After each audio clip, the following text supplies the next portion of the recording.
Have you ever wondered what it is about certain places that seem to just, I don't know, intrinsically spark creativity? Yeah, like they pull on the world's most imaginative mind generation after generation. Exactly.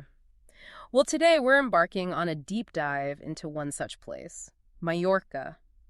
It's an island that is, let's just say, far more than just a beautiful destination. Hmm. Our mission today is to unpack why it served as such an enduring muse for artists, writers, musicians, you name it. Right. What are the unique elements there? What fosters that inspiration? And who are some of the iconic figures whose work was, well, profoundly shaped by this remarkable place? We'll distill the key nuggets, the surprising facts for you. And we've pulled this from a really fascinating stack of your sources, detailed analyses of its artistic appeal, profiles, timelines. Yeah, and even a special look at a specific landmark hotel Formentor, which was, get this, designed from its very inception as a sanctuary for creatives. So, pretty interesting stuff. So, okay, let's unpack this. When you look at Mallorca, what is it? What consistently makes it such a powerful magnet for creativity? Is it just, the sunshine and pretty views, or is there something deeper going on? Well, if we connect this to the bigger picture, it's definitely far more than just surface beauty. It really comes down to maybe 5 key pillars. Okay. 5 pillars that together create this almost alchemical environment for artistic expression. Mm-hmm. Think of them as chapters in Mallorca's creative playbook. I like that. Chapters was chapter 1. Chapter 1, and maybe the most visible, is its luminous environment and stunning scenery.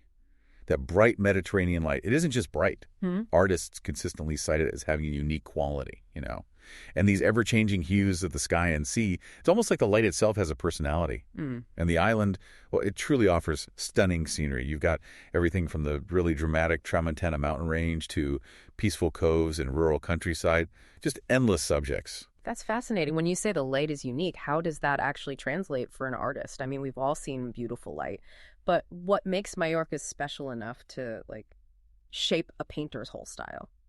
Well, it wasn't just any bright light. For someone like, say, Joan Miró, that Mediterranean luminescence seemed to almost dissolve physical forms. Ah. It encouraged him towards that abstraction, those iconic sort of biomorphic shapes we know from his later work. It's almost like the island was whispering secrets to him, Yeah. And artists like Barceló, he's so strongly influenced by the Balearic landscape, and see that his work literally embodies its textures, its colors. You can almost feel the salt, the stone. Right.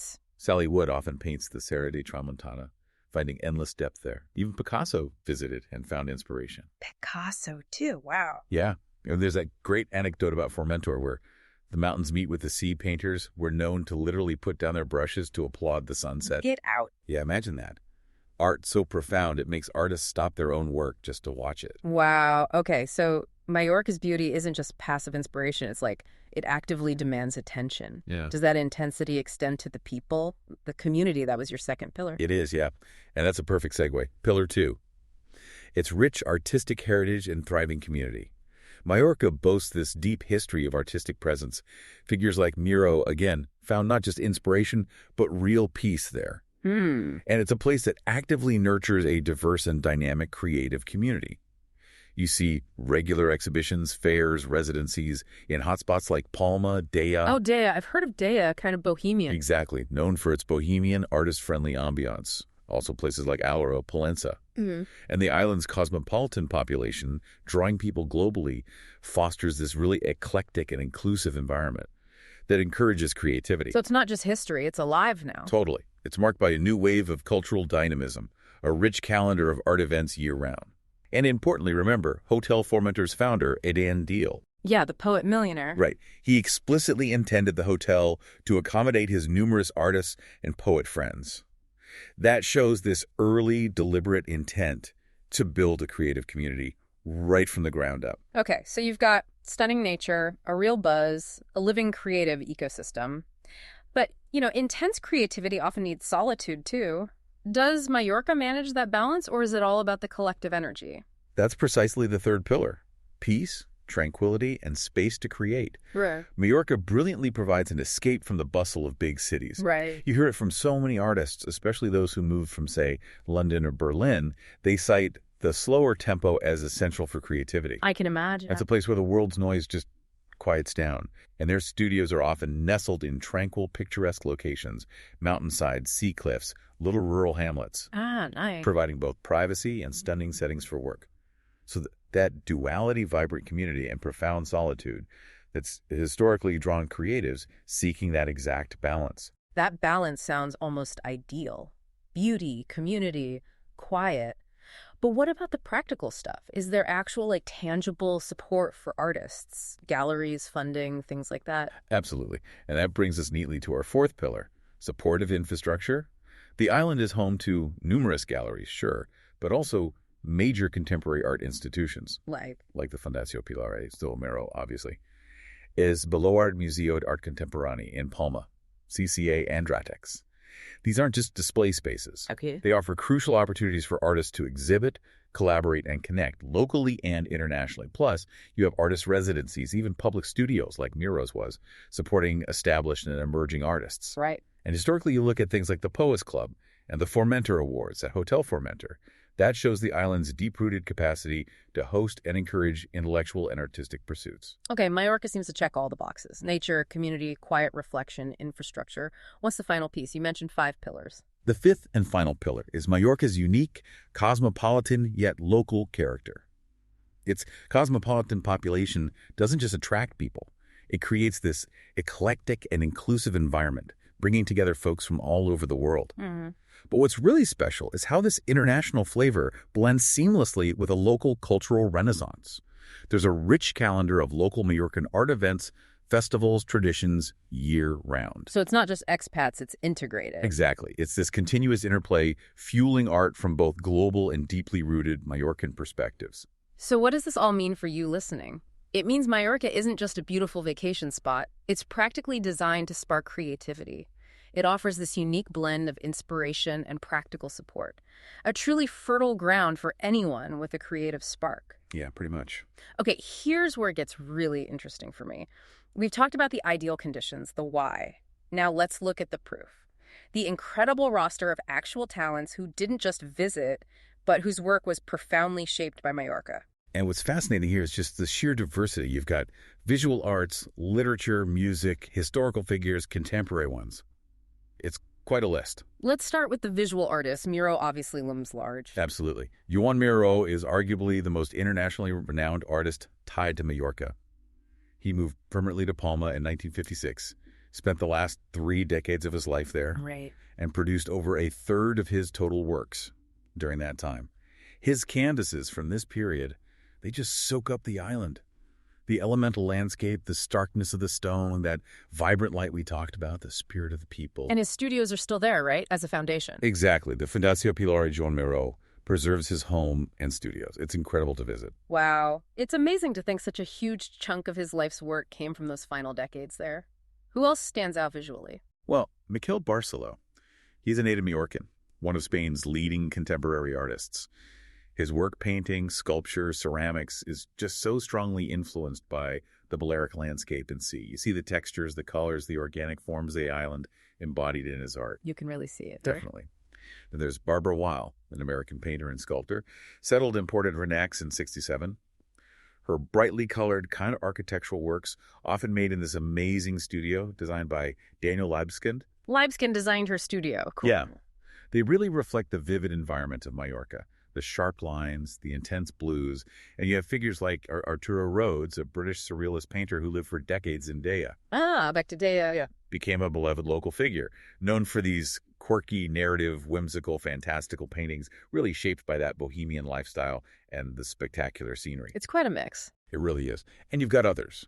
Francesco Martí in Solar, Sally Wood, focused on the Tramontana, Elena Gual with her palette knife portraits, Shoma Roig, the ceramicist, we mentioned Picasso visited, and even modern artists like Max Pate and Grayson Rutowski have relocated specifically for that unique atmosphere. That's a powerful lineup. What about the literary giants? Did Mallorca offer the same fertile ground for writers? Oh, absolutely. A similarly rich literary legacy. Robert Graves, the celebrated British poet and novelist, he found his sanctuary in Dea, moved there in 1929, lived and wrote there for over 40 years until he died in 1985. 40 years? Yeah.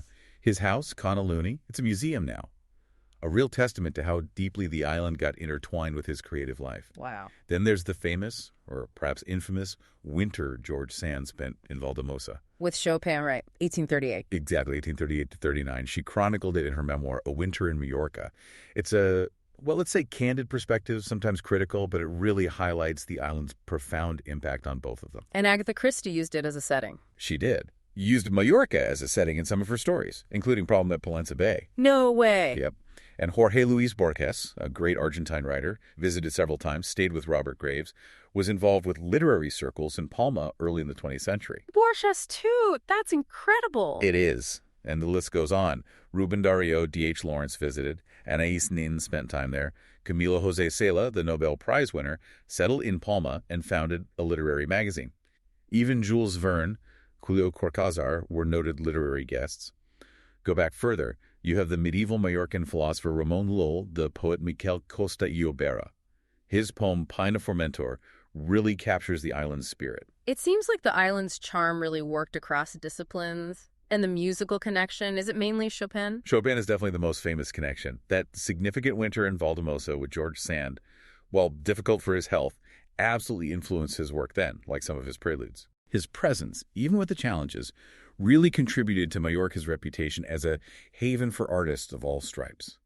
It highlighted that broader appeal beyond just visual arts or literature. Okay, so diving even deeper now.